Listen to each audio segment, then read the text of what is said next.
Selamat pagi Bapak, Ibu, Saudara-saudara yang diberkati oleh Tuhan. Pagi ini kembali lagi kita akan masuk dalam kebenaran firman Tuhan dalam renungan pagi. Tetapi sebelum itu kita akan memuji Tuhan. Haleluya.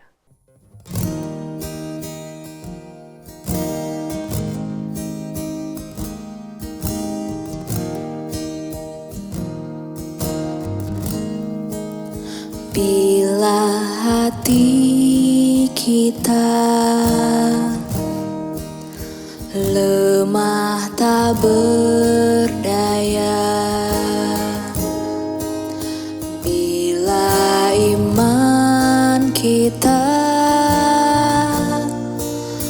bagai tembok roboh, hanya ada satu harapan yang pasti, agung dan perkasa sampai selamanya.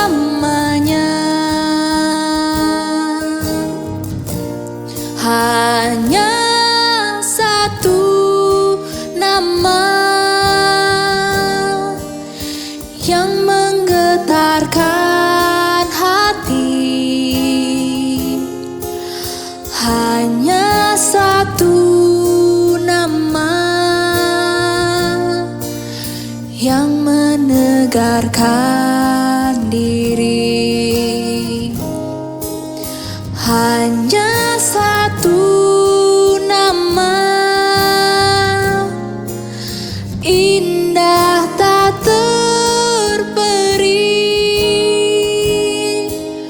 nama Yesus, nama Raja segala raja.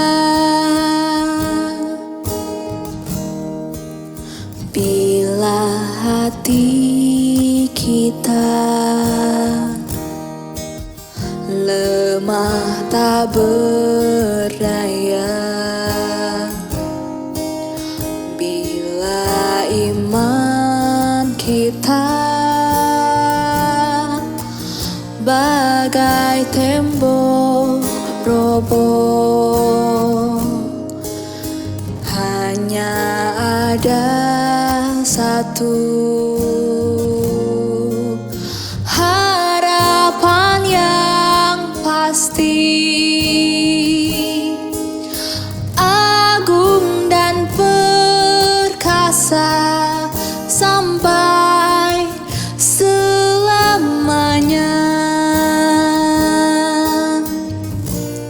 Hanya satu nama yang menggetarkan hati,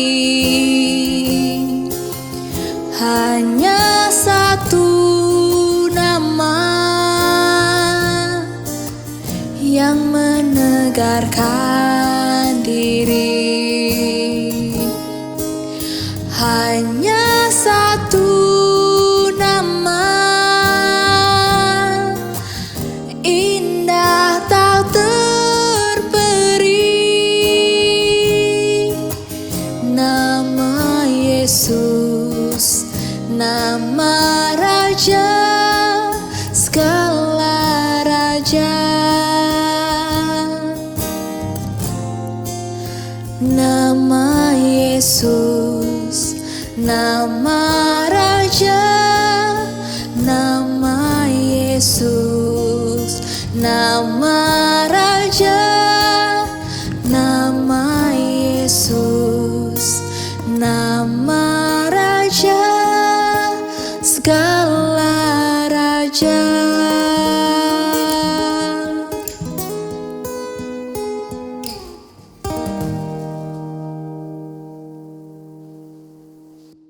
Kita berdoa. Terima kasih Tuhan Yesus, Bapa yang baik, kami bersyukur buat pagi hari ini Tuhan. Dan kami sidang jemaat Tuhan, keluarga besar GPD Tiberas Bogor. Sebelum memulai aktivitas kami mau diisi dengan kebenaran firman Tuhan. Kau pakai hamba-Mu dan Kau memberkati seluruh sidang jemaat Tuhan yang mendengarkan renungan kebenaran firman Tuhan pada pagi hari ini. Dalam nama Yesus Kristus kami siap untuk membuka kebenaran firman Tuhan. Kami sudah berdoa, haleluya. Amin. Puji Tuhan, selamat pagi Bapak, Ibu, Saudara yang terkasih dalam Tuhan Yesus Kristus. Pagi hari ini kita kembali lagi akan masuk dalam renungan kebenaran firman Tuhan. Dan judul tema yang akan saya bawakan pada pagi hari ini adalah kuasa, otoritas, dan Roh Kudus. Jadi saudara, kita akan berbicara tentang kuasa, otoritas, dan Roh Kudus. Dan ketiga hal ini, khususnya yang dua ya, ini kan dicari oleh semua orang, baik yang percaya kepada Kristus ataupun yang tidak, yaitu kuasa dan otoritas. Kuasa adalah kemampuan atau kekuatan untuk melakukan sesuatu. Sedangkan otoritas adalah kekuasaan yang sah yang mempunyai hak dan wewenang untuk menjalankan fungsinya, yaitu kuasa itu sendiri. Jadi setiap orang memang tentunya akan menginginkan kekuasaan dan otoritas. Manusia berjuang keras untuk mencapai kedua hal ini.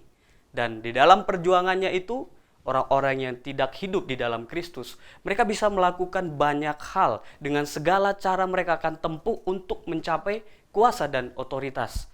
Tetapi anak-anak Tuhan, kita adalah umat-umat yang istimewa. Kenapa saya katakan istimewa? Sebagai anak-anak Tuhan, kuasa dan otoritas ini akan kita miliki dengan cara otomatis.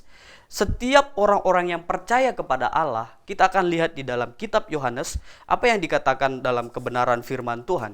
Yohanes 1 ayat 12. Tetapi semua orang yang menerimanya, diberinya kuasa supaya menjadi anak-anak Allah, yaitu mereka yang percaya dalam namanya. Namanya siapa? Yaitu adalah Yesus Kristus. Jadi setiap orang yang percaya kepada Yesus Kristus, Tuhan sudah memberikan yang namanya kuasa. Ya. Jadi kuasa yang pertama itu sudah diterima oleh setiap orang-orang yang percaya, tidak terkecuali. Jadi orang yang percaya kepada Yesus Kristus sebagai Tuhan dan Juru Selamat dalam hidupnya, sudah ada kuasa dalam hidupnya.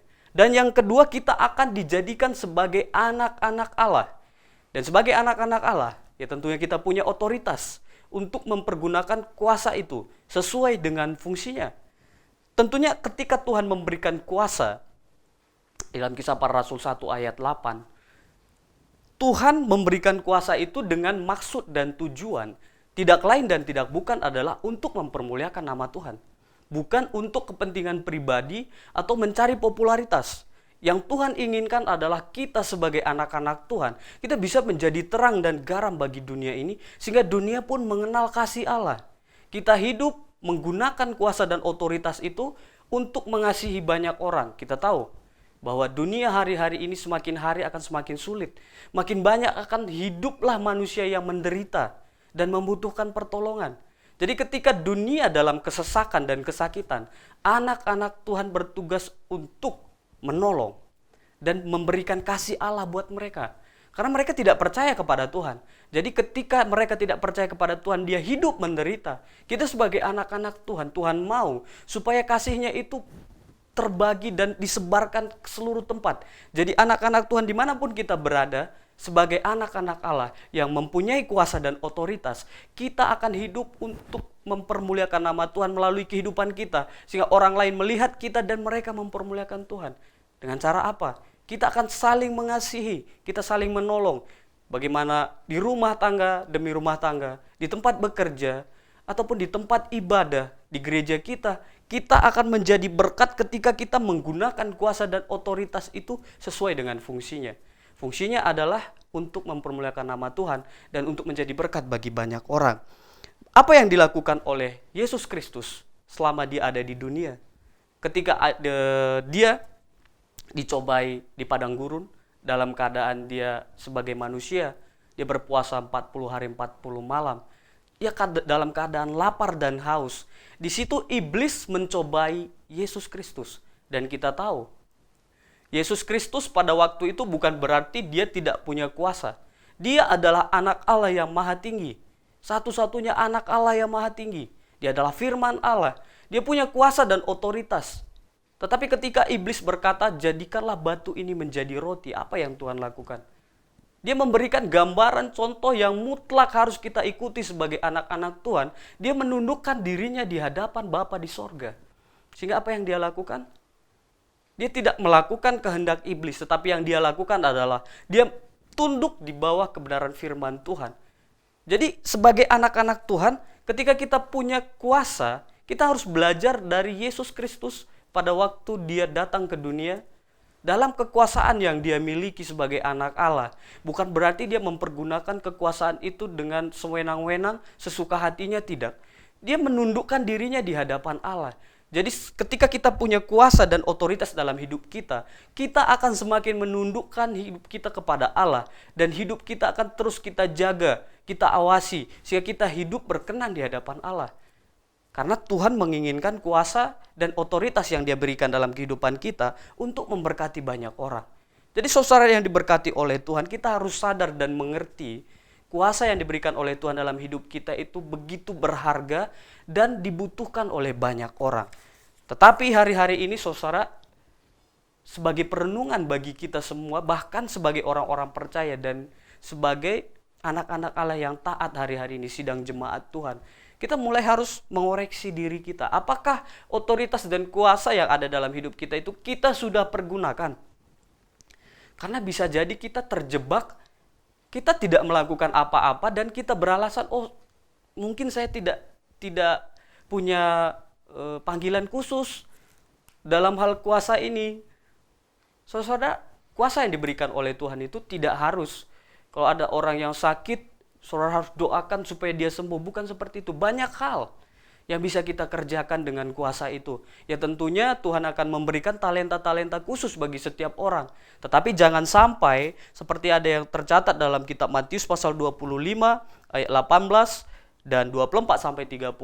Seorang hamba yang Tuhan berikan 1 talenta. Tetapi yang 1 talenta itu pun tidak dia pergunakan. Tetapi apa yang dia lakukan? Dia menyimpan talenta itu. Dia tidak mengembangkan talenta itu.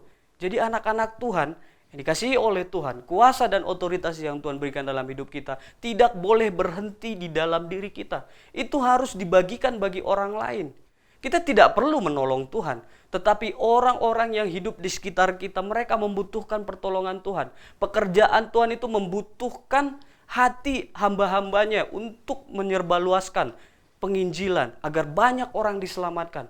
Jadi karena itu, sebagai kepala rumah tangga ataupun sebagai karyawan, kita bekerja dalam perusahaan atau kepala perusahaan, kita hidup di dalam gereja sebagai pelayan-pelayan, kuasa dan otoritas yang Tuhan berikan dalam kehidupan kita, kita akan gunakan untuk memberkati banyak orang. Ya tentunya kita akan berjuang, kita gunakan kuasa dan otoritas itu semaksimal yang kita bisa, sehingga nama Tuhan dipermuliakan dan itu akan menyenangkan hati Tuhan. Dan saya yakin dan percaya ketika kuasa dan otoritas yang ada dalam hidup kita gunakan sesuai dengan fungsinya, maka berkat-berkat Tuhan pun akan melimpah dalam kehidupan anak-anak Tuhan.